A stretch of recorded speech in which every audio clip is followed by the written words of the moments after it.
RCB அணிக்கு வந்து பார்த்திங்கன்னா வந்து பேட்ஸ்க்கு வந்து நம்மவே ஒரு பிக் பிரேக்கிங் நியூஸாக வந்து பார்த்திங்கன்னா வந்து ஆர்சிபி அணிக்கு வந்து பார்த்திங்கன்னா கேஎல் ராகுல் கேப்டன் ஆக போகிறாரா அப்படிங்கிற மாதிரி வந்து போன ஐபிஎல்லில் போயிருந்துருந்துச்சு. காரணம் என்னென்னா கேஎல் ராகுலுக்குமே எல்ஐஜி ஓனர் சஞ்சீவ் கோரக்காவுக்கு வந்து பார்த்திங்கன்னா வந்து அந்தளவுக்கு வந்து பார்த்திங்கன்னா வந்து ஒரு நல்ல பாண்டிங்கே இல்லைன்னு சொல்லலாம். இதன் காரணமாகவே வந்து பார்த்திங்கன்னா வந்து கேஎல் ராகுல் வந்து பார்த்திங்கன்னா வந்து போன வருஷம் கேப்டன்சிலேருந்தே தூக்கப்படுவார் அப்படிங்கிற மாதிரி வச்சு ஒரு இம்பாக்ட் பிளேயராக 2-3 மேட்ச் ஆடி நிக்கோலஸ் பூரானுக்கு வந்து பார்த்திங்கன்னா வந்து கேப்டன்ஷிப் பண்ணார். இப்படி இருக்கல லக்னோ சூப்பர் ஜெயின்ஸுக்கு வந்து பார்த்திங்கன்னா வந்து நீ கேப்டன் ஆகிறது வந்து பார்த்திங்கன்னா வந்து ரோஹித் சர்மா வந்து பார்த்திங்கன்னா வந்து மும்பை இந்தியன்ஸ் லீட் பண்ண போகிறார். அவருவா இல்லைன்னா கேப்டன்ஷிப் பண்ணலாம். அப்படி இல்லைனா வந்து நிக்கோலஸ் பூரானே வந்து பார்த்திங்கன்னா வந்து லக்னோ சூப்பர் ஜெயின்ஸ்க்கு வந்து பார்த்திங்கன்னா கேப்டன்ஷிப் பண்ண போகிறாரு. ஆனால் வந்து லக்னோ சூப்பர் ஜெயின்ஸ்க்கு இன்னி பொறுத்த வரைக்கும் வந்து பார்த்திங்கன்னா வந்து கேஎல் ராகுல் ஆட மாட்டார் அப்படிங்கிற மாதிரி சொல்லிக்கிறாங்க.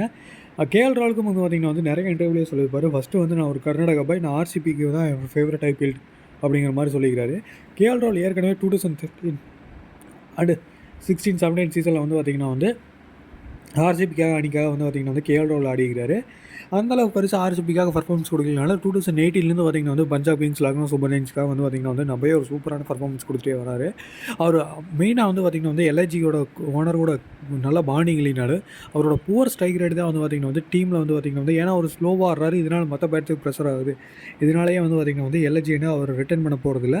இதனால் வந்து பார்த்திங்கன்னா வந்து அவர் லீவ் பண்ண போகிறாரு. ஐபிஎலுக்கு முன்னாடியே வந்து பார்த்திங்கன்னா வந்து ஒரு ட்ரேடிங் மூலமாக வந்து பார்த்திங்கன்னா வந்து ஆர்சிபி அணிக்கு வந்து பார்த்திங்கன்னா வந்து ஒரு இன்டர்நேஷனல் லிஸ்ட்டில் வந்து டாப் ப்ரையாரிட்டி கொடுத்து அவர் வந்து ஆர்சிபி அணி கேப்டன்சி ஆக போகிறார். அப்போ ஃபாஃப் டு பிளெஸி கேப்டன் இல்லையா அப்படிங்கிற கேட்டால் ஃபாஃப் டு பிளெஸி கேப்டன் இல்லைனாலும் அவர் வந்து ரிட்டர்ன் பண்ண போகிறாங்க. அப்படி இல்லைன்னா வந்து ஆக்ஷன் எடுக்க போகிறாங்க.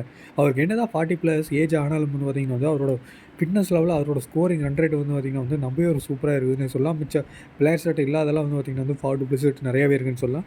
குறிப்பாக சொல்ல போனால் வந்து அமெரிக்கன் மாதிரி ஒரு ஸ்லோ விக்கெட் பிச்சிலேயே வந்து பார்த்திங்கன்னா வந்து ஒரு லீடிங் ரன்ஸ் ஸ்கோரராக இருக்கிறாரு. அது மட்டும் இல்லாமல் ஒரு செஞ்சுரி முடிச்சு நம்பவே ஒரு சூப்பரான ஃபார்ம் வந்து ஃபாஃப் டு பிளெஸி கண்டிப்பாக பண்ணியிருக்கிற மாதிரி மேக்ஸிமம் வந்து பார்த்திங்கன்னா வந்து ராஜர் பண்டிதர், விராட் கோலி, ஃபாஃப் டு பிளெஸி இவங்கெல்லாம் ரிட்டர்ன் செய்யப்படுவாங்க அப்படிங்கிற மாதிரி வந்து சிராஜ் ரிட்டர்ன் செய்வாங்க அப்படின்னு. உங்களோட ரிட்டர்ன்ஸ்னு ஆர்சிபி லிஸ்ட்டில் எந்தெந்த பிளேயர் இருப்பாங்க அப்படிங்கிறத கீழே கமெண்ட்டில் பதிவு பண்ணுங்கள்.